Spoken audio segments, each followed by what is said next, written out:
Hey everybody, this is Leonie Star, and today I want to talk about how to spice up your beats on the Electribe. Um, why? Well, let me show you. So this is like an old school synth step, and at some point usually beats are added like this. And, this sounds great. On the Electribe you can just layer these things. This is a resampled beat. I resampled it to be able to play it on one drum part, so I can use the other parts. It's also advice I can give to you, because then you can use the other drum parts as well. However, this sounds great and all that, but if you're not really for this kind of sound and you want to have more bass and more things going on in the sub bass game, then usually you will run into problems really easily. Of course, the tube gain can fix a lot of things, can clip off a lot of bass frequencies. However, the more you add, the more you will run into problems. And a technique to solve this and to work around this problem is by doing something which is already available on many compressors. It's a high-pass filter. By having a high-pass filter on your compressor, you're able to separate the bass frequencies, the really low sub-bass frequencies, from the other easy frequencies which you want to compress. The sub-bass, usually you don't want to compress them. Unfortunately, the Electribe compressor compresses everything. And to explain you a bit more with my amazing presentation skills, so this is the frequency spectrum. We have the highs, we have the bass, and usually the high stuff and the mid stuff is not a problem to layer. However, the bass part, starting from, let's say, 120 hertz and below, that's gonna stack up and act crazy and wild, because there's so much energy in those lower frequencies. Sometimes you don't really want that. And a technique what we can do on the Electribe is splitting beats up in two layers: the sub part and the rest, the stuff we're gonna compress. So this is just an example. What about if we just send a low-passed kick, low-pass filter on, let's say, 100 hertz. We send it to FX1 or FX3, whatever you want, or you can maybe you can even put a low-pass filter on FX1 or 2 or 3, and on FX2 you put the compressor, and that's where most of the rest of the drum parts and synth parts go to. And if you do that, you get a different sound. So remember this sound.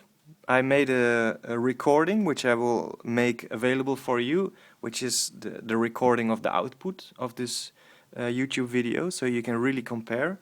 So remember this sound, and now I'm gonna show you the technique. So what I did is I have on FX2 I have, as you can see, a compressor. The settings, well, I just put this one on 127, and this one is in the middle. So, and FX3 is my dry channel. So if I have this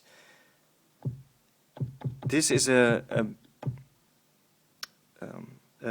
kick drum, a low-passed kick drum. As you can see, it's going to FX3, which is my dry channel. Actually, there's a high-pass filter on it, but don't worry about that. This one will not be affected by the compressor. However, I have the same drum sound on this one. Actually, I have made the sound really short, like this, because I only want to tickle the compressor a bit to emphasize the kick drum. So actually you would hear them together. You can, so separate they sound strange, but together they make a kick drum. Fortunately, with this tube, it glues the kick drum really well. It almost sounds like a normal kick drum, or actually a really cool kick drum. And I have here the same sound, this, which I'm also sending. I'm sending it to FX1, which is redirected to FX2 as well. So it's also going to the compressor. And well, to give you an idea how that sounds, check this out.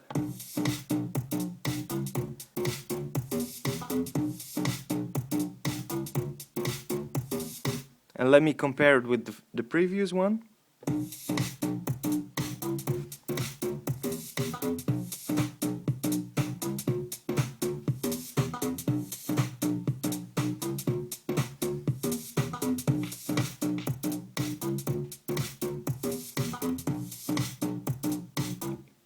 So this is just an idea, but I hope if you have a woofer at home or some speaker which radiates sub-bass, then notice the sub-bass. It is more clean. The sound is not really the mids and the sub-bass are not really kind of overlapping too much, and it gives you a completely different sound. So I'm not saying that you should go for this sound, this is just an example, but please remember it can be really handy to separate your sub-bass sounds from your mid and high sounds. Also, very important is that I put a high-pass filter on the compressed beat, and let me see where... Yeah, I put it at 25, the high-passed one, and the dry sub-bass is usually around 20. So there has to be a bit of a gap. So I have here like 25. Here I have the sub-bass at 20. And you have to remember that if you're gonna cross them, if you're gonna put the high-pass filter lower, you will run into problems, because then you're doing exactly what is happening in the previous pattern. You're stacking up, you're kind of duplicating certain frequencies, and that's not what you want.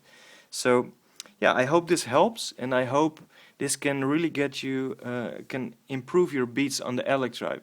Actually, I think this can be really handy if you like to make dubstep or drum and bass, where on one hand you want the percussion to kind of be very clear, the transients of the kick drums and the snare drums, and at the same time you want all the space for you want to keep all the space for the bass sounds.